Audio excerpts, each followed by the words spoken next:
Akadde kalipota embeera y'obudde okuva mu kitongole ky'eggwanga ekivunaanyizibwa ku embeera y'obudde nga nze Juliet Nanteza.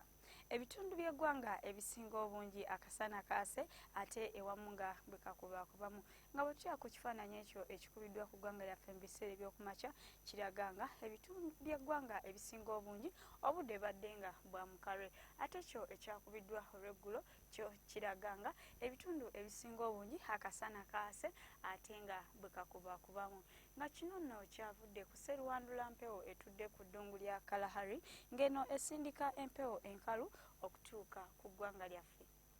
Mu biseera eby'okumakya tusuubira akasana okwaka ng'ate bwe kakubakubamu mu bitundu ebisinga obungi okuggyako ebyo ebiriraanye olubalama lw'ennyanja Nalubaale yo tusuubira okufunayo olufuuyirize. Ate olw'eggulo ebitundu ebyo eby'omu buvanjuba bukiikakkono ssaako n'ebyo eby'omu bugwanjuba tusuubira okufunayo oluwandagirize. Olwo ebitundu ebisigadde akasana tukasuubira okwaka ate nga bwe kakubakubamu. Nga n'olw'embeera eno ebbugumu mu bukiikakkono tuyisuubya okutuuka ku degrees 31.